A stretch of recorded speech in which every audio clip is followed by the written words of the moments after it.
حمدا لبارئ الأنام، ثم الصلاة والسلام مناح في دوح حمام على الرسول العربي وآله وصحبه ومن تلا من حزبه سبيله في حبه على ممر الحقب.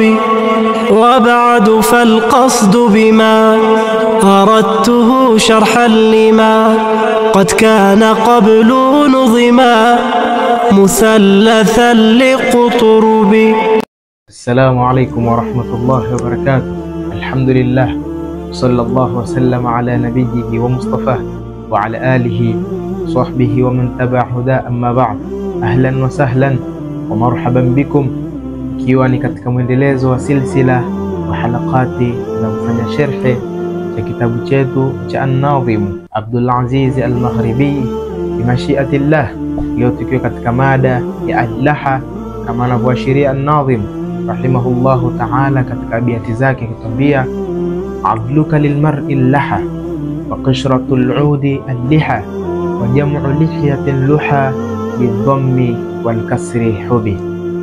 Al-laha bifathi al-lam, neno kama hili likisomeka al-laha maana yake inakuwa ni al-'azlu wal-lawm, ni ile lawama ama malalamishi mtu anayokupa kwa kufanya jambo baya na mfano wake. Na yaweza kusomeka al-laha ama waweza kulisoma al-liha, al-lahau.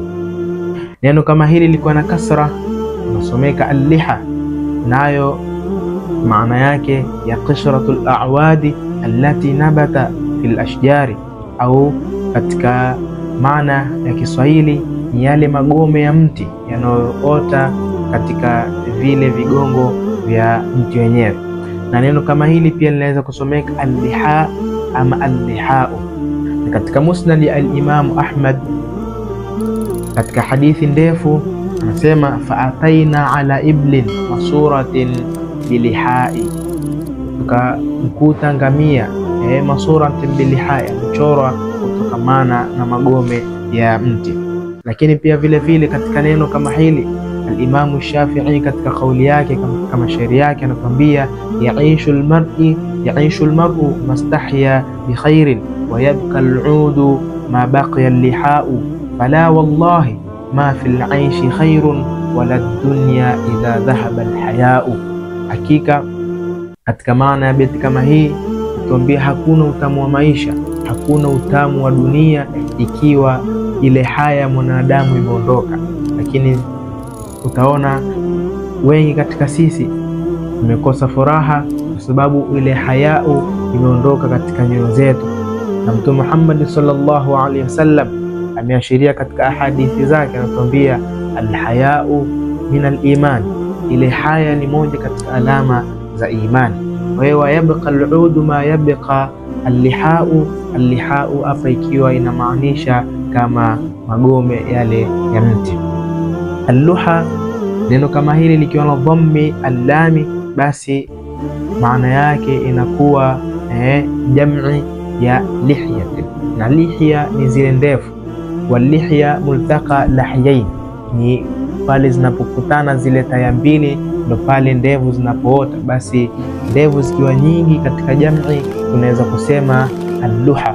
Na pia yasihi katika lugha ya Kiarabu ukaifanya kasri ile lamu ukasema al-liha pia.